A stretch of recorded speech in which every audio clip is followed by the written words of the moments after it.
welcome back to our podcast with our tagline. What is our tagline, Aidil? Drama Campus MPP. Drama Campus MPP My Own. Oh yeah. Okay. So hari ni bersama saya dan Aidil, MPP Aidil dan MPP Adab di podcast santai lah. Kita kata santai. So kita nak berborak pasal apa, Aidil? Kita nak borak pasal kebajikan. Kebajikan ke? Apa kena kebajikan podcast sekarang ni? Sebab kita kan dari Jabatan Kebajikan dah. Awak dah lupa dah. Saya tak macam macam saya tak boleh betul-betul daratan Aidil. Awak ni memang pandai je tak. Tapi kadang-kadang saja taklah mendalam sangat. Biasa kita ni terbuka. Ini macam tertutup ke nak cakap. Kalau tertutup, kita buat macam mana? Sebab biasanya terbuka ni pembangunan mahasiswa. Biasanya kita terbuka. Sebab tu kita war-warkan kita punya gerobok rezeki, kita war-warkan kita punya safe kits, kita war-warkan kita punya accident. Jadi tadi kita malam ni Kau tahu tak dia tu kita punya Tak, kau dah bincang tak sebelum tadi bincang. Lepas tu kau santai cakap, bukan ada skrip apa ni. Sorry, awkward sikit. Maaf guys, Macam Aidil BM. awkward sebab dia takut kamera. Dia kalau saya angkat kamera macam ni guys, dia auto tutup. Aku punya pipi kebas sebab aku duduk senyum ni. Okay, kita teruskan lah. Kita podcast ni kita cakap apa sebenarnya? Okay, tadi kita pada malam ni tak silap saya lah. Tak silap saya, kita dah bincang pasal ni. Dah bincang Kita Macam nak cakap pasal kebajikan. Lepas tu awak kata nak cakap pasal mental health. Tapi kita nak buat ni macam santai-santai sikit. So tajuk kita tukar daripada spesifik mental health tu, kita tukar macam korang okay tak tu. Which mean macam orang macam dalam campus ni lah. macam korang tu merujuk kepada student-student lah. Tapi tak adalah spesifik student tu siapa. Tapi macam meluas lah student sini ke student mana-mana lah. Macam kawan kita ke macam tu. So kita macam nak tahu lah dia orang ni okey ke tak. Gitu. So kalau kita boleh mendalamkan sikit kepada kita punya sub tajuk gitu. Saya setuju lah dengan awak sebab kita lagi bincang pasal ni. Pertama penting ni kesihatan mental. So tadi kita pada maksudnya adalah kesihatan mental lah dalam student. So we know like sebelum cikgu exam ni terlalu banyak benda yang perlu di-submit. Contoh kita ada assessment, and then ada test, and banyak lagi yang kita Sebab bertubi-tubi 2-3 hari ni Abang cari Syah, esok dia test. Macam minggu tu sometimes kita 3 direct paper yang perlu dijawab lah. Yang kita ada test tu submit. Jadi lebih kurang je lah semua yang Kenapa student ni dikaitkan dengan kesihatan mental? Apa sebenarnya kita nak bincang tentang mereka? Kau mengantuk Tak, jangan ngantuk. Best dengar. Kusyuk dengar. Tak fokus nak jawab exam. Belinya Sebab macam mana tadi? aku tanya kau je. So apa ni kena dikaitkan dengan student dan kesihatan mental ni? Apa sebenarnya? Kenapa mental ni berkait rapat dengan student? Kalau kita tengok kat luar sana pun ramai pelajar-pelajar yang dah berjaya tapi sometimes dia ada masalah kesihatan mental. Why mungkin sampai ke tahap habis degree terperak kat rumah. Dia jawab. Baik kecil dia jawab ni. Tanya gitu, astagfirullahaladzim. Jawab kan? Poin sikit, nanti kita cut. Dia spontan ni. Spontan je. Kau bagi pendapat kau. Saya buat story kau ni. Sebenarnya, student dan kesihatan mental. Bagi idea lah, kesihatan mental ni dia berkait rapat dengan student. Sebabnya, jangan suka ni. Anis. Sebab student Aku pula dia sometimes kalau benda tu datang bertubi-tubi, tapi dia bukan actually student je tau. Dia everyone. Boleh jadi student, boleh juga jadi lecturer, boleh juga jadi siapa-siapa. Penjawat awam, kaki tangan, staff semua. Kalau benda datang bertubi-tubi, dia orang macam akan time to lead to stress lah. Dia akan stress. Lepas tu kalau macam terlalu stress apa semua, dia orang tak boleh nak kawal the stress, and then dia orang akan slow-slow fikir macam cara untuk tenangkan diri. But sometimes kalau tenangkan diri dengan cara-cara yang elok tu okey lah. Tapi kalau dia orang cuba tenangkan diri dengan cara-cara like contohnya macam self-harm, benda-benda yang orang kata Tak patut tak patut lah kan. Kalau macam nak healing, nak pergi pantai, nak pergi air terjun tu macam okey lah, pergi bersama kawan macam tu. Tapi kalau buat benda yang tak patut ni, itulah orang katakan like adalah masalah mental sikit lah begitu. Tapi masalah mental ni sebenarnya bukannya nak katakan dia ni gila ke apa kan. Tapi dia macam sampai satu tahap tu dia macam tak boleh nak berfikir dengan elok. Which means bukanlah kata tak boleh berfikir ni, tak boleh berfikir direct terus. Cuma macam ada sometimes sebab kita serabut sangat kan. Jadi macam fikiran bercelaru. So macam kita macam salah tanah pula. So macam itu bagi idea lah. Kalau bagi idea macam mana?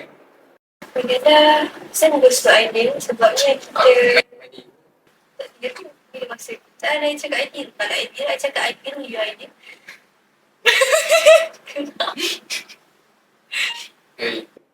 Bagus ada. Okay, bos idea bagi saya betul lah apa yang dia cakap. Actually, stress ni kita tak ada break dari apa yang kita buat.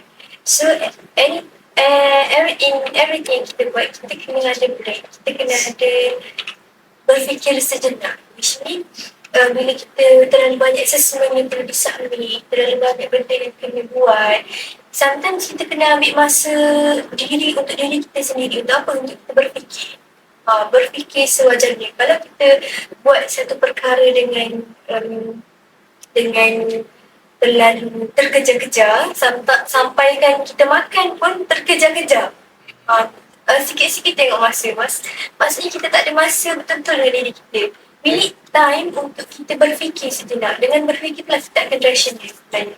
Sebab Allah ni bagi akal untuk kita berfikir. Jadi manusia ni dalam apa segala segi pun, dalam bentuk apa sekalipun, untuk setiap perkara kita kena berfikir.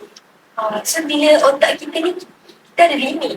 Kita tak boleh dalam satu hari ni, kita tak boleh nak masukkan semua. So akan ada perkara-perkara yang kita kena, yang ni aku kena buat esok, yang ni aku kena buat lusa. Tak boleh kita nak direct, aku kena buat sekaligus, aku kena habiskan dalam masa hari ni. Kita kena ada adjustment masa kita sendiri untuk kita elakkan mental health ni berlaku kepada kita sendiri lah.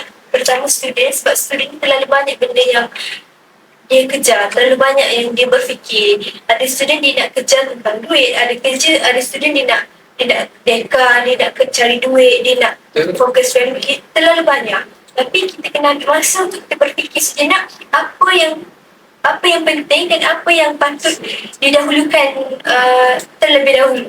Kalau macam apa yang dah cakap tadi, kiranya kita kalau nak buat benda tu, kalau benda tu bertimbun, kiranya kita kena fokus satu, one by one lah kan orang kata. So tak adalah first kalau macam kita nak selesaikan ni, lepas tu tak sempat siap, kita pun pergi kedua, ketiga, keempat. Macam lagilah benda tu kita kena macam dah siap dah buat benda ketiga ni, alamak benda pertama tadi tak siap lagi. Macam itulah dia akan lagi macam orang kata lagi fikir-fikir untuk terkejar-kejar macam dia kata tadi. So apa solusi sebenarnya untuk kita mengelakkan daripada, kita banyak solusi untuk kita elak daripada kita terganggu dengan gangguan mental. Salah satunya bagi idea apa? Salah satunya bagi idea ni, benda yang paling orang tak suka lah, pergi berjumpa dengan kaunselor. Lepas tu secondnya bercerita dengan kawan. bercerita dengan kawan ni, ada rasa kebanyakan student sini lebih suka untuk bercerita dengan kawan lah kot. Bukanlah nak kata tak ada yang berjumpa dengan kaunselor. Tak, dia actually ada je yang berjumpa dengan kaunselor. Sebab kaunselor kan dia lagi, apa orang kata, lagi mendalam tentang benda-benda ni. So apa-apa pun kita kalau rujuk dia boleh terus bagi solution kepada kita. Kalau macam kita bercerita dekat kawan, sometimes kawan boleh bantu kita, tapi sometimes kawan tu pun dia macam just boleh mendengar je. Dia macam nak bantu pun dia tak tahu nak bantu macam mana. Kan, sebagai adik, sebenarnya bila kita ada kawan ni, kita meluah dekat kawan kita tu adalah solusi untuk kita elak mental. Kita bermental. Sebab apa? Sebab kita tak memendam sesuatu perkara itu. Betapa pentingnya kita luah. Sebab bila kita luah apa masalah kita luah apa yang kita rasa, itu sebenarnya membantu kita melepaskan apa yang terbuku di hati, apa yang kita pendam. Itu salah satunya untuk orang yang, untuk siapa-siapa yang ada masalah mental begitu, bercerita. Korang kena bercerita kepada orang lain. Dia tak kira lah korang nak bercerita dekat kawan ke, parents ke, adik-beradik ke. Kalau macam dekat UiTM ni, kita ada kaunselor ada. Kaunselor kita siapa ada? Puan Lisa. Lagi satu? Saya tahu. Lagi satu Puan Aziza. Lagi satu lagi. Lagi satu. Gagal. KB siapa? Aku tak kenal siapa. Lagi satu kat KB tu, kita panggil dia Mama dah. Kalau dah ingat lah. Ingat. Ada lagi satu dekat KB tu, nama dia Puan Cik Nar. Puan Cik Nar. Oh, Puan Cik Nar ingat dia. Puan Cik Nar ni, tapi mesti Haikal kita ada panggil jumpa dia pergi. Mama. Mama, Haikal ada jumpa Mama dekat pasar malam macam. Jauh punya kan? Jauh dia datang. Masa ada pergi pasar malam sekali dengan Encang kan ni. Pas jumpa Mama kat tu, salam. Macam tu. Yes. Baru kenal kan? Jauh betul dia datang Jauh. Mungkin masa tu ada kerja kat sini kot. Oh, faham. Kebetulan hari tu ada pasar malam. So, Cik Nah, Mama pergi sana lah. Okay. Okay, kalau bagi Adah lah kan, Adah pernah ke bercerita kepada kawan ni? Ada seorang yang sangatlah suka meluah. Tapi ada tidak meluah kepada kawan. Ada meluah adalah kepada my mom. Saya dengan mama saya memang macam best friend. Best friend, kita orang saling bercerita lah. Mengumpat bercerita, biasa kerja perempuan, macam tu lah. So apa-apa, dia perempuan. Biasa apa-apa yang berlaku, apa-apa yang saya rasa, kadang-kadang kawan pun tak boleh percaya. Seorang orang yang patut kita percaya adalah family. Bagi ada cerita kat Mama Ada sebab first adalah keselesaan. I trust my mom, and then kepada kawan-kawan ni percaya, tapi untuk beberapa perkara saya rasa tidak perlu diceritakan. Dan pun kalau dengan family, kita jarang ada masalah dengan family actually. Lain-lain kita yang normal, insyaAllah. Macam mana kalau dengan orang yang ada masalah ni, kepada siapa dia orang perlu meluah? Macam tu. Yang menjadi persoalan. Macam yang dia kata tadi, kepada orang yang mungkin ada broken family, so masalah dia itu daripada situ. Macam kalau ada maybe dari segi kerja, dari segi study, dari segi kawan, tu masalah dari situ. Jadi ada memilih Mama Ada untuk ada bercerita bila ada masalah untuk elakkan stres. So kalau untuk orang yang daripada broken family, so dia nak cerita, tak tahu nak cerita dekat siapa. Sebab itulah kita kena ada orang yang kita rapat. Actually kawan ni, macam dia kata tadi, kawan. Ataupun kita boleh pergi dekat unit counselling, bercerita kepada Puan Liza, Puan Aziza, lagi-lagi untuk korang yang berada di UiTM macam ni lah.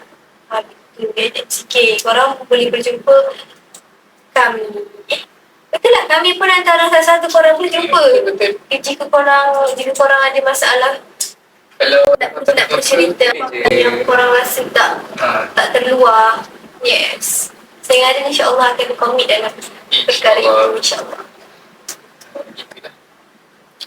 So sebabkan Aidil tanya dah, so Aidil ada tak pengalaman yang Aidil rasa stres? Apa penyebab Aidil rasa stres tu?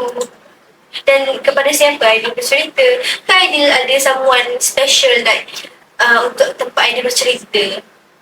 Dia biasanya kalau tanya dia kan, kebiasaannya dia akan go through dengan Umi dulu. Umi Aidil dulu. Sebab Umi Aidil pun seorang kaunselor. Jadi sometimes kalau macam ni, kalau macam kita dalam masalah, dia seorang emak dan dia juga seorang kaunselor. Jadi bila dia combine ni, jadi macam mudah untuk Aidil bercerita, Aidil bertanyakan pendapat, apa-apa semua. Jadi macam mudah. Lepas tu, second, kalau macam jauh, sebab Aidil ni kalau nak bercerita, yelah of course kita suka bercerita depan-depan, dengan parent pun depan-depan. Kalau macam sekarang macam kurang waktu untuk balik ke rumah kan, jadi bercerita dengan kawan, dengan roommate, especially roommate lah sekarang. Sebab roommate ni kita orang nak kata macam mana, nak kata kenal lama tak, baru kenal pun tak.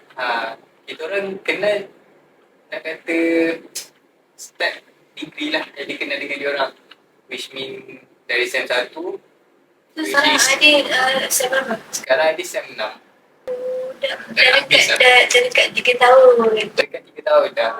Macam berjalan dah 3 tahun dah dengan dia ni. Nak kata lama tak, nak kata kejap pun tak.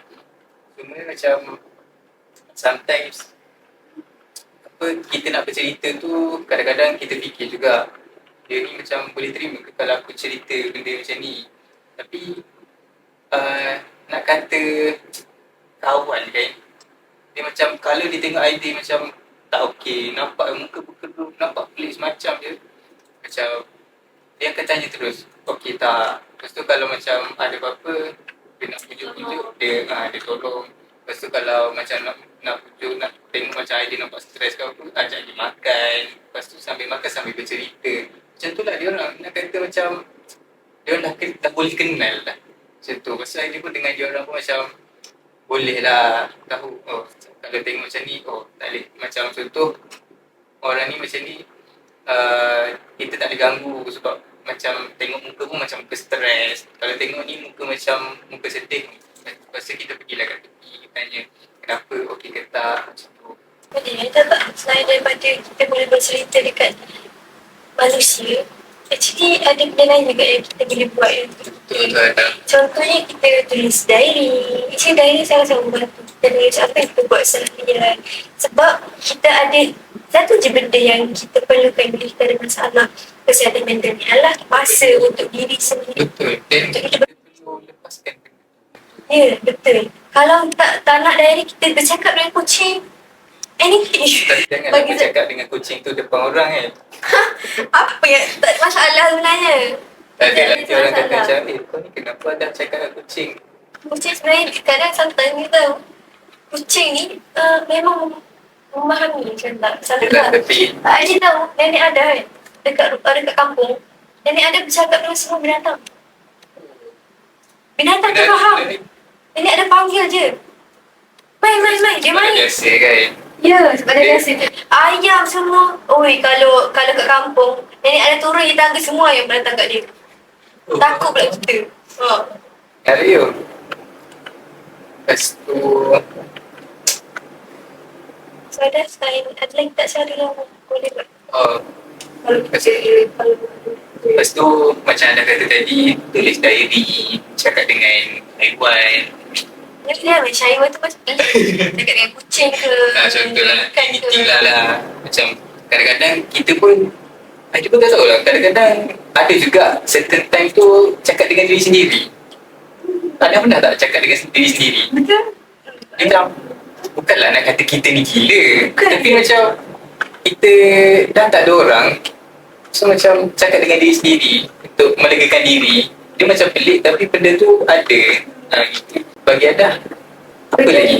Adalah untuk kerja-kerja banyak yang kita perlu buat adalah kita kena buat list apa yang kita perlu buat supaya apa yang kita nak buat itu tersusun. Kita tak adalah bertembung. Contoh, kita nak buat 3 perkara kita nak buat. Kita kerja, kita nak study and then kita nak pergi jumpa lecturer. Mana lagi penting kita nak buat? Kita kena list benda tu. Contoh, okay, aku hari ni aku kena jumpa lecturer sebab hari ni ada hari Khamis. Kalau aku pergi esok, lecturer tak ada. Sabtu pun lambat pula aku kena pergi. Sebabnya hari Ahad baru lecturer ada kat kampus.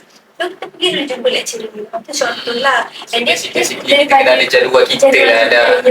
So daripada kita jumpa lecturer tu, kita boleh study. Paperwork tu, kita kena tahu tarikh tamat, tarikh akhir kita kena hantar submit paperwork tu bila. So kalau tempohnya panjang, kita study dulu. Kita buat paperwork, macam tu. Bagi ada lah, kita kena list benda kita kena buat. And then, selain daripada tu, ada hasil healing lah. Healing. Kita ada cara masing-masing untuk kita healing. Ada orang dia suka healing, pergi mana-mana seorang. Pergi kopi cycle seorang. Sometimes ada orang dia suka dengan kawan. Cara healing dia dengan kawan. Di sign off tak ajak Aisyah. Pergi live tak ajak. Audit live tak ajak. Aisyah, beda Aisyah tu. Aisyah kuat healing guys. Tapi dia macam tu lah. Kita kena ada masa lah. Like kita cara bagaimana kita kena kenal diri kita. Kita nak healing tu bagaimana. Ada orang suka ke pantai. Sebab apa? Sebab daripada kita ke pantai, kita tengok ciptaan Allah, ciptaan yang sangat indah. Itulah Yang suka naik. Dia ada orang pergi hiking, ada orang Tapi kan tak. terlalu banyak lah. Berenang, dia suka berenang di pantai, Tapi mandi malam. kita tak sengaja kalau nak hiking ni, nak hiking pula kan. Kalau nak healing ni, kita kena pergi tempat jauh-jauh. Kalau macam dah raya itu yang ni pun kita boleh je brisk walk lah. Betul. Macam kita brisk walk petang-petang kan. Kita brisk walk sambil tengok pemandangan. Tengok je lah. Lepas tu sambil brisk walk ni, orang kata menenangkan sebenarnya. Kita dapat ni kesihatan pun terjaga, mental pun terjaga. Sebagai ada, bagi idea kan. Sebagai idea, sebagai ada pun sama, tak perlu jauh-jauh. Tapi kalau kita ada lebih daripada segi kewangan, lebih daripada segi masa, kita kena masa kita pergilah jauh sikit. Sometimes kita ni dah try untuk kita besok tapi kita still rasa macam serabutnya. Kita try keluar daripada comfort zone kita. Sebab orang tu dengan brisk walk dia dah okey. Ada setengah orang kalau dia pergi hiking, lepas tu dekat atas puncak tu dia tengok keindahan, baru dia okey. Sambil-sambil hiking tu dapat feeling-feeling kan. Lepas tu ada orang tu pergi pantai, ambil apa, orang kata angin ombak-ombak apa semua tu kan. Ambil angin pantai. Lepas tu ambil ombak-ombak je. Mana lah tak? Macam mana nampak? Anis? Tahu. Lepas tu ada orang yang suka tengok air terjun, ada orang suka pergi diving. Dia depends orang. Ada orang masak. Dia tak semestinya healing ni kita pergi keluar. Ada juga kita boleh duduk dalam rumah. Kalau macam dalam rumah kita boleh buat Tengok movie. Contoh tadi cooking, baking, sebanyak Betul. benda. Kita dia macam banyak sebenarnya. Dia tak limit sebab dia tak limit kepada satu benda. satu je lah. Dua perkara. Perkara kedua adalah kita kena mengenal diri kita. Yang pertama, kita kena ada masa untuk kita berfikir. Yang kedua, kita kena kenal diri kita. Apa yang kita suka, apa yang tak suka. Apa yang kita boleh buat, apa yang tak boleh buat. Betul. Kita kena tahu kita punya potential diri tu kan. Ni segi yang paling utamanya apa sebenarnya? Segi paling utama. Gagal je lah. Apa dia? Gagal kita. Dari segi apa yang paling utama Paling sebenarnya utamanya daripada menjaga kesihatan mental. Paling utamanya Jaga hubungan dengan Allah. Kita dengan Allah lah dah. Aduh. Kita kena Gagal. Sorry dah. betul. Kita kena menjaga hubungan kita dengan Allah. Yang pertama, solat. Betul. Sebab kita ni manusia, kita hidup ni dengan pergantungan. Kita hidup ni bukanlah perseorangan. Kita hidup dengan pergantungan.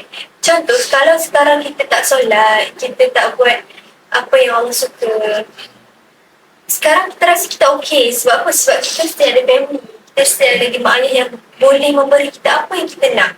Kita ada kawan-kawan yang boleh support kita. But once kita hilang segalanya daripada dunia ni, barulah kita sedar yang sebenarnya aku dalam hidup ni hanya ada Allah yang aku boleh minta apa saja. Sebab Allah ni sangat-sangat baik. Allah ni tidak menzalimi manusia. Allah ni tidak menzalimi manusia, melainkan manusia itu menzalimi diri mereka sendiri. Ya, betul. Jadinya bagi anda perkara yang utama, yang penting kena jaga adalah hubungan kita. Kita kena mengharapkan pergantungan kita kepada Allah. Sebagai ideal macam ni. Bagi ideal, benda tu tak boleh dinafikan lah dah. Sebab apa-apa pun dalam dunia ni, kita memang, kita ni hamba dia. Jadi kita tak boleh nak pusing ke arah lain. Last stop kita bukan last stop kata. Macam mana pun kita akan, macam mana pun kita akan bergantung kepada dia. Macam tu. So bagi Adah lah kan, kalau contoh ada situation di mana ada seorang ni dia macam nampak sedih, bagaimana cara Adah untuk mendekati dia? Macam kata kan, macam kita kan nak menjaga kebajikan student, tapi tak semestinya kita lah, kawan-kawan, kalau kita nak menjaga kebajikan kawan-kawan pun boleh juga. Jadi cara-cara yang elok untuk kita mendekati, untuk bertanyakan dia ni okey ke tak, tak adalah macam kita pergi tu okey tu, macam secara kasar, macam tak elok kan, macam orang tu sedih-sedih kita pergi dengan kasar. Jadi kalau ada akan approach macam mana? Kita ada akan approach, biasalah kawan-kawan ada kalau tanya, ada tanya, are you okay? Catilah, like, bukan dengan okay tak, bukan. Dengan cara dan bahasa yang lembut lah. Contoh kita beritahu, are you okay? Nampak masih tak okay je. Lepas tu bila tanya tu macam mendengar lah apa masalah dia, kalau dia nak berbual lah. Kalau perlu orang untuk keluar, apa ada? Dia tahu lah apa ada. So every time kalau contoh kan, kalau dah masa tu nampak dia sedih kan, baru balik kelas tu, nak tanya dulu dah solat. Nak tanya dulu, are you okay? Dah solat belum? Kalau belum tu rasa solat dulu, sebab biasanya lepas solat ni kita akan hadirnya rasa ketenangan. Tu bila mana Adah mendengar tu, apa yang Adah akan buat? Ada saya dah cakap apa yang Adah akan beritahu dia ni, tak lama lagi. Adah tak boleh memaksa dalam keadaan paksaan, sebabnya Adah hanya boleh berkata-kata, tapi Adah hanya boleh berkata-kata, boleh mendengar, tapi yang membuat keputusan hanyalah awak. Makanya itu Adah akan, kita ni tidak boleh memaksa seorang itu melakukan sesuatu. Kita hanya boleh memberi pandangan kita, bagaimana kita memandang situasi dia. Sebab apa? Sebab kita tak duduk tempat dia, kita tak ada tempat dia. Kita tak merasai apa yang dia rasa. Even kita rasa situasi tu, aku pernah rasa macam ni dulu. Tak pernah. Mungkin masa kita rasa situasi tu, kita ada mak ayah lagi, tapi yang menang sekarang dia, contoh dia menghadap situasi yang sama, tapi dia sekarang tak ada mak ayah. Itu contoh perbezaannya. Walaupun kita rasa kita dah hadap, tapi setiap situasi seseorang itu takkan pernah sama. Allah ni pandai tahu. Allah ni sangat bijak, sangat bijaksana merancang, ataupun Allah ni mengatur kehidupan seseorang. Jadinya kita akan seeloknya kita mendengar, kita dengar dulu cerita dia sampai habis. Bukannya macam dia cerita separuh jalan kita pun sepatutnya mu kena buat gini. Kita macam dengar je dulu habis. Kita tak boleh lah nak potong macam tu je kan. Sebab dah first perkataan after dia cerita semua adalah it's okay. Mama it's okay, tak apa. Dia macam bagi kata-kata yang orang kata lembut untuk didengari lah kan. Tak adalah macam gitu je. Macam tak kena lah kan. Kita nak bercakap tentang sometimes meletakkan harapan. Meletakkan harapan ni kadang-kadang saat-saat mengganggu mental kita, sebab kita meletak harapan ni tinggi tau.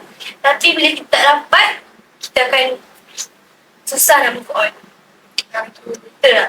Contoh harapan apa tadi? Contohnya contohlah harapan dia yang kalau di JKM ni lah, setiap sem ada nak fourth lab. Tapi bukanlah kata benda tu tak Sedapat tak? mustahil. Dekan terdapat tak? Dekan terdapat dia. Dekan terdapat Alhamdulillah. Cuma tak adalah perfect setiap sem. Jadi kita ni sometimes kita letak aim kita tinggi, tapi kita dapat tu like average. Tapi kita still dekan. Tapi dia macam nak kata tak mencapai target kita, which is popular. Dia jadi macam murung lah. Macam murung, sedih. Padahal kalau nak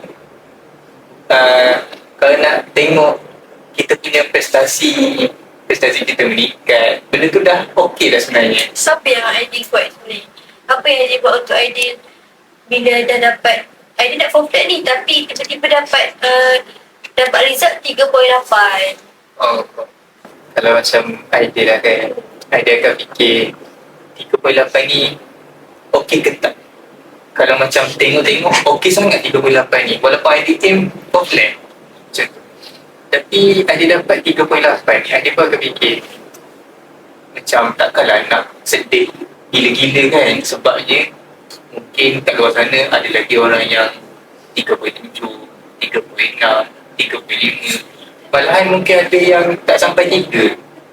Kalau bagi mereka yang rendah ni macam mana? Contohlah kan, mereka yang result yang tak dekan lah orang kata, mesti akan sedih, akan kecewa. Lepas tu ada yang dah dekan, orang kata dah dekan dan orang kata kalau orang tanya, kenapa sedih? Lepas tu kata result aku rendah. Lepas tu rendah berapa? 3.8. Lepas tu mesti kena penampar punya. Kata macam tu. Dia macam kita kena bersyukur lah. Dia at the end macam mana pun kita kena bersyukur dengan apa yang kita dapat tu. Bersyukur tu salah satu benda yang untuk elak perkara-perkara sakit ni. Ya. Betul. Baik, kalau macam ada pula macam mana? Untuk harapan nak. Benda macam ni lah, macam benda harapan ni sebenarnya Bagi ada kadang-kadang kalau kita harapan dapat ni sakit. harapan ni banyak. Actually harapan kita kepada seseorang, kepada manusia pun macam tu. Contoh kita dah bagi effort kita dekat kawan kita, like contoh kita dah teman dia ke sini ni. At the end bila kita minta tolong dia, dia tak boleh tolong kita. Sebab itulah kenapa Rasulullah SAW nanti kita mengajarkan kita supaya kita ni tidak mengharapkan balasan. Kita buat kebaikan ni kita mengharapkan balasan. Kita tak boleh meletakkan harapan. Buat lecturer sekalipun, even sebaik mana lecturer kepada kita, kita tak boleh meletakkan harapan. Sebab harapan tu sebenarnya akan menyebab apa? Menyebab rasuah. Contoh, bila kita tak dapat, contoh kita ni baik dah ni dengan lecturer kita. Lepas tu tiba-tiba daripada 3.4 lah katakan 3.4 satu je lagi 3.49 satu je lagi kita nak dapat 3.5 nak dapat so, kita dekan. pun pergi jumpa lecturer. Pergi jumpa lecturer. Lepas tu kata lecturer ikhlas lah. Tu menyebabkan semua. Dah biasa ke? Tak biasa. Kita jangan kita jangan dah rasa. Ingat kita sertifikat apa ada KIA. Kita ingat benda tu. Kita belajar. Jangan buat apa yang kita belajar. So bagi anda itulah harapan ni dari semua segi lah. Ada orang couple harapkan dia punya partner, ada orang harapkan mak ayah dia. Terlalu banyak harapan ni. Apa yang penting adalah tidak mengharapkan orang lain, tidak mengharapkan balasan daripada apa yang kita buat. Nak mengharap ni salah ke tak? Nak mengharap ni tak boleh, tapi harapan kita 100% sepatutnya hanyalah kepada Allah. Harapan kita 100% hanyalah kepada Allah. Kita meletakkan pergantungan kita tu kepada Allah. Bukannya berharap tak salah, tapi maybe 60%, 50%, 50%. Kita boleh je lah. Janganlah letak benda tu terlalu tinggi. Ataupun bergantung sepenuhnya. Harapan tak benda takut juga cakap macam ni. Sebab terkadang kita meletakkan harapan kepada seorang. Ikutlah kepada siapa pun, kepada roommate kita sekalipun. Kita berharap dia keluar, dia faham kita daripada pagi tak makan, dia keluar bawa baliklah makanan. Lepas tiba-tiba tak bawa balik makanan, pergi makan dia seorang. Pun harapan juga sebenarnya. Menyakitkan hati lah contoh. Contoh sampai lupa saya, orang lain. Sebab roommate saya sangat baik. Roommate saya sangat baik ya guys. Roommate ada tu classmate ada. Dia Dia sangat baik. Dia everything yang ada minta, semua dia boleh tunaikan. Hari tu kan, ada lampak. ada lapar tau. Ada lapar. Tengah malam. Dia tahu. I tanya dia, mu ada nak keluar ke malam ni? Masa, first dia akan tanya kenapa. So, Ara cakap lah, ada nak keluar ke tak kenapa. Lepas tu, Ara pun cakap lah, aku lapar sebenarnya. Kata, lepas tu nak gambar. Nak burger. Lepas tu dia tak apa, aku nak sopik mani. Dia cakap itu. Dia cakap aku nak keluar mani. Lepas tu kau kalau kau nak keluar semata-mata nak beli burger aku tak payah. Sebab ada je diskon, ada je Maggi boleh buat. Tapi Agak malas. ada malas lah nak buat. So ada macam lapar. Aku tanya aku kebetulan dia nak keluar apa. Lepas tu tiba-tiba dia cakap aku nak keluar pastinya aku nak ambil barang. Apa nanti sambil tu aku pergi beli burger kau. Kau tahu tak dia balik dengan hanya burger aku di tangan. So dia keluar tu semata-mata nak beli burger aku. So aku macam Itulah. tapi sometimes aku jahat juga lah. Sebab aku suka bergurau dengan dia. Dia selalu cakap macam ni. Dia duduk tengah tu. So dia kata aku tak sabar nak balik. Sebab apa? Sebab Ada ni suka kacau dia. Cara kacau dia. Bukanlah kita kadang Ada ni tanda sayang tu kita kacau. Kita sayang kita gerau. Kita kacau dia. Kau kan bintik-bintik Bukan tu dah bintik-bintik. Bukan bintik-bintik. Sama? Itu. Jadi selain kita kacau kawan kita sebagai tanda kita sayang kat dia, ada apa lagi yang kita boleh buat sebenarnya? Yang boleh buat untuk apa tu? Untuk mengelakkan harapan ke? Masalah kata tadi, ada kacau kawan dah sebab ada sayangkan dia. Tapi dia macam pelik juga. Bagi Kali juga kenapa kacau dia. Sebab sometimes dalam bagi Ada lah. Kita ni bukan Ada ni contoh kan kalau daripada pagi full kelas, kita ni penat tau. Sometimes balik tu kita tak nak. Kita nak sesuatu yang boleh buat kita happy. So kawan Ada pun bila kacau dia like gurau, kacau dia means gurau lah. Bergurau dengan dia suka je, dia gelak je. Sektor gelak-gelak tu sometimes boleh membuatkan Ada happy and hilanglah rasa kepenatan daripada pagi sampai petang tak balik bilik. Tapi gurau tu bertempat lah kan. Yelah, janganlah kan. bergurau benda yang sensitif, benda yang contoh beli ke apa tu tak bergurau tu biasanya Ada gurau dia biasanya touching. Dia tak suka physical touch. Ada cucu-cucu dia macam tu. Macam tu. So Ada ni seorang yang suka physical touch lah. Macam kawan-kawan pun Ada suka kacau dia, memang kacau. Dah. Itu. Asal dah guys. Bukan kasar guys. Sweet sebenarnya. Physical touch ni sweet sebenarnya. Bahaya juga. Tak lah. Agak je you. Okay. Bahaya juga sebenarnya. Tak lah. Itulah cara. Actually cakap bahaya-bahaya. You tahu tak? Nabi dulu bergurau. Bercium lah. Bukanlah bercium. Kena betulkan sikap Ada tu. Cakap tu jangan bagi stop Ada. Okay. Cakap tu habiskan terus. Bahaya tu. Okay. Rasulullah ni cara Rasulullah bergurau ni. Rasulullah. Contoh kan. Kalau Rasulullah salam. Cium pipi. Tapi sekarang kan. Kenapa? Orang sekarang cakap benda tu like. Dia macam sensitif lah kalau lelaki kan. Lelaki salam cium pipi tu macam benda ni. Takut lah. Mentality sebenarnya. Mentality. Kita ni di Malaysia ni kita mentality barat. So sebenarnya benda tu sunnah lah. Kita bergurau dengan kawan-kawan. Bergurau benda-benda yang baik lah. Janganlah benda yang sensitif. Benda yang tak perlu. Benda yang mengaut tu tak payahlah sangat. Tapi untuk sekadar mencari masa dengan kawan-kawan, nak gurau, pergi makan kau tu tak ada masalah. Cakap tentang sunnah dah. Tak silap idea pun kalau macam kita panggil kawan kita sayang, Sayang? kita pun dapat pahala. Betul.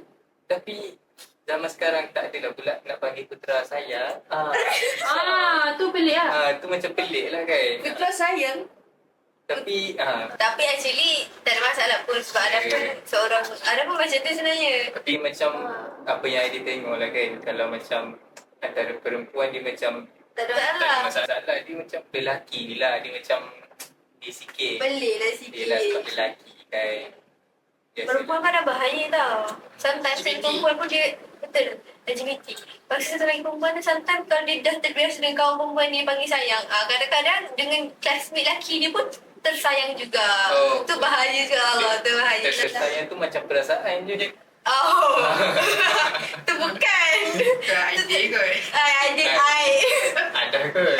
Ada pun sama kan? Sudah Alisha kot. Tu dia tengah mesej apa?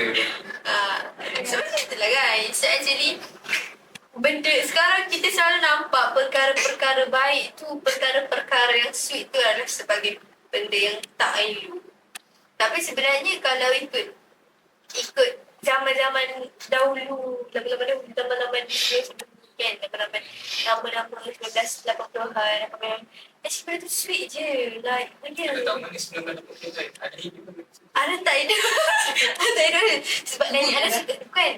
Sebab nenek ada dah 2 tahun. Nenek ada dah sekarang dah itulah umur average umur dia. So kita bercerita lah. Atuk ada lagi kan? Atuk ada ni ada sebelum zaman merdeka lagi tau. Ya. Berapa umur dia? Dah nak dekat 80 dah. 80. Atuk ada. So 6 minit lagi. So, Atuk Ada ni selalu bercerita lah. Lama dulu tak ada gini. Like, orang dulu tahu kahwin awal. Dia jadi topik lah. Dia tak jadi topik. Dia ada mental health dia tengah kahwin tau. Tapi kan ada. Tapi kan sebenarnya saya rasa macam pelik juga lah kita ni macam lari topik sikit. Dia dari maternal ke benda lain pula. Oh, kau tahu ini? Kau nak tahu tak ini? Orang nak tahu kan? Orang perempuan ni mesti ada topik dia bercakap. Tajuk lah. Lepas tu tajuk podcast ni tak apa. Kita plan lain dapatlah Kali. dia.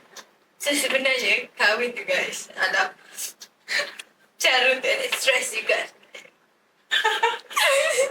Tapi betul sebenarnya kahwin tu salah satu lah. so tajuk Dia boleh buat kahwin ni So dia tajuk boleh kita hari ni apa? Astagfirullahaladzim. Tajuk kita hari ni dari mental ke jadi kahwin. Jadi kahwin. Dari mental tu kahwin. Macam Itu tu kahwin dia. tu tajuk kita hari ni lah. Tapi Podcast hari ni. ada kata kalau kahwin ni boleh mengelakkan stres juga. Kenapa kan? Kenapa? Bagi ada actually kahwin ni kenapa? Kenapa? Kahwin ni kenapa sebenarnya? Kahwin ni kita ada seseorang kot. Bukan seseorang kot. Kita ada seseorang tu berjuang. Orang yang kita kahwin, pilihan kita mestilah orang yang paling kita selesa. Orang yang paling memberikan ketenangan. Itulah sepatutnya. Tapi mengikut zaman sekarang, bahayalah kalau kahwin awal tu. Kenapa bahaya lah? Sebab apa? Sebab biasa kahwin awal ni kalau kita tak cukup dari segi kewangan, dari segi kematangan, so benda tu yang akan membuat menjadikan masalah. Tapi ada kalau kita matang, tapi kalau kita tak ada duit, boleh ke kita kahwin? Bukanlah tak ada macam kurang kan, berarti kita ni tiada langsung. Actually ni kahwin benda baik, tapi seeloknya kita usahakan untuk kita mencari duit sebaik mungkin untuk kita tak. Kahwin ni senang tau, kahwin ni sangat senang, cuma yang menjadikan ia susah adalah kehidupan selepas itu, tanggungan selepas itu. Dari lagi terutama kepada lelaki lah. Baik juga topik kahwin. So dia terutama kepada lelaki sebab dia menanggung, dia akan menanggung satu keluarga. Tapi ada saya pernah dengar lah orang-orang kata kalau kahwin ni makin banyak rezeki. Dari segi apa sebenarnya lah? Actually, banyak rezeki tu dari segi bersyukur. Bersyukur. Actually kalau, sebenarnya, kenapa kahwin ni banyak muncul rezeki? Kahwin ni adalah ibadah paling panjang. Kita melakukan ibadah yang paling panjang dan banyak pahalanya. Apa-apa yang kita lakukan adalah dengan pahala. Doa seorang isteri, doa seorang ibu kepada anak-anak, semua termakbul. Sebab itulah kenapa kahwin ini, apa yang tanya ni?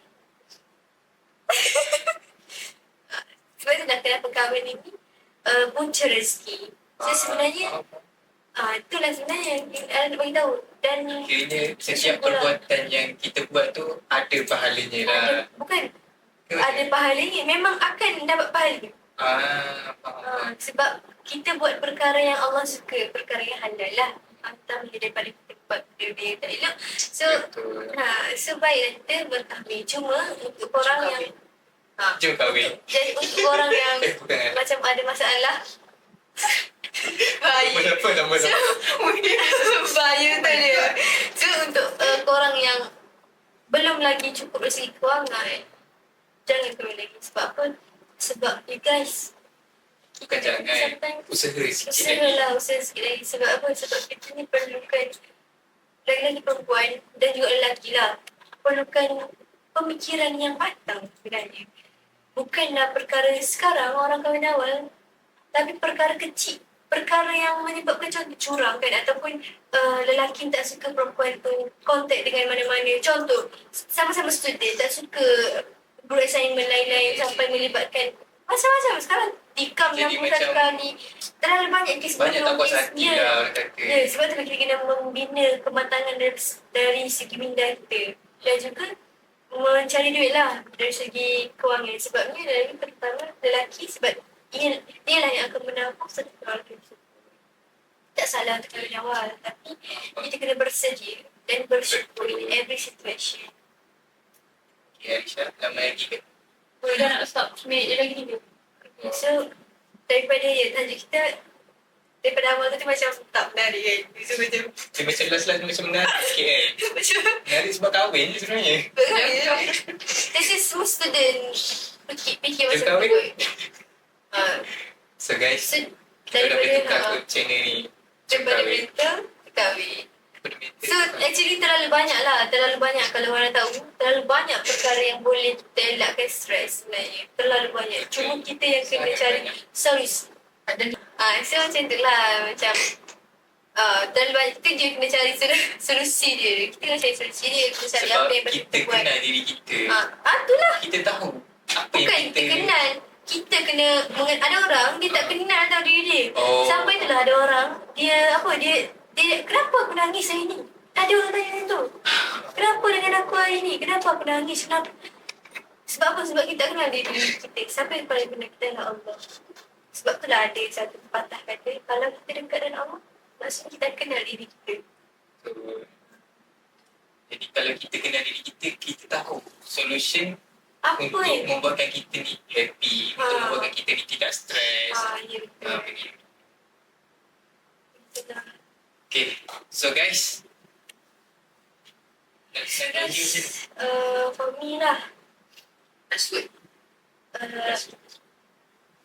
kata-kata terakhir daripada saya adalah Jom kahwin. bukan. Jom kahwin. Bukan syok. Bukan. Okay, kata-kata daripada saya adalah Ya, jadi kita ni macam dah sampai ke penutup bahagian ni. Jadi apalah soalan untuk mereka di luar sana. ada orang kena jaga kesihatan mental orang. Bagi adalah sebab apa? Sebab mental ni yang akan membawa kita ke hari-hari berikutnya. Mental fikiran kita yang akan membawa kita kepada masa hadapan. Bagaimana cara pemikiran kita, bagaimana kita buat solusi tu, macam mana kita berfikir, itu yang akan bawa kita kepada beberapa tahun yang akan datang. Bagi adalah Kalau dari awal kita fikiran bercelaru dan atau mendatang pun dia akan, kita tak boleh nak berfikir dengan waras. jadi korang, kesihatan mental sangat penting. Sangat-sangat penting. Jangan ambil remeh. Kalau rasa stres, you need to do something. You need to take a break. Daripada Kalau sesuatu. macam fikir tu tak tahu sangat nak buat apa, macam diri sendiri pun tak boleh nak bagi solution, tanya orang pun tak boleh nak bagi solution, pergilah jumpa kaunselor. Mungkin kaunselor tahu solution. So, itulah bagi ada dan I pun macam tu kan. Sebagai kata, itu sahaja daripada kami. Dia depends juga. Kalau macam korang takut untuk berjumpa dengan kaunselor, korang boleh approach ada, boleh approach dengan idea. Lepas tu kita boleh cuba untuk perset masa kita orang macam jadi orang kata orang tengah macam tu, untuk memudahkan urusan. Sebab kita ni ada dalam apa-apa benda kalau kita buat ni, kita memudahkan urusan orang. So itu macam kalau ada satu accident, kita memudahkan perjalanan daripada tempat kejadian ke hospital, kepada polis. semua benda. Lepas tu semualah kita ni, kita nak kata kita ni pengantara, pemudah cara, semualah macam tu. So saya rasa Sebelum kahwin. Sorry, So kita dah pasal kahwin tadi. pasal kahwin Cuba tadi. guys. Dia macam Ya. benda tu penting sebenarnya untuk elakkan maksiat. Tapi untuk kita yang student, kita tak mampu lagi. Kita kena belajar. Apa yang kita nak buat sekarang lah, kita belajar sungguh-sungguh, habiskan diploma, habiskan degree, kalau boleh sambung PhD, boleh masters pun tu sambung. Boleh. Boleh. Cuma apa yang kita fikir sekarang, kita jangan fikir kita masalah sikit, aku nak kahwin. Tak, no, jangan guys. Bukan sikit-sikit setelah assignment Nak kahwin. tak ada macam Kahwin tu bukan benda yang dia bukanlah actually kahwin ni solution kepada masalah kita. Dia macam mana yang nak cakap? dia bukan saja. Dia actually kita dengan orang yang kita pilih, orang yang kita selesa, itu je sebenarnya. Kalau kawan jadi orang yang kita selesa, tak ada masalah. Kalau mak ayah jadi orang yang kita selesa, tak ada masalah. Ya. So bukannya kahwin itu salah satu lah untuk orang yang berkemampuan, dia boleh kahwin, dia kahwin. Mungkin ada orang jodoh dia awal, mungkin ada orang kalau kita sama-sama student, no, dia tak boleh kahwin. Sebab apa? Sebabnya, dia nak tanggung apa? Dia nak bagi bini makan pasir ke kan? Tak guys, no. Tapi macam itulah. Macam itulah. So itu sahaja daripada kami. Itu saja daripada kami. PPID dan MPP ada. ya, Itu sahaja daripada kami. Jumpa lagi jumpa di lagi di channel. next podcast. Okay, jumpa lagi di next podcast guys. Bye. Assalamualaikum. Bye.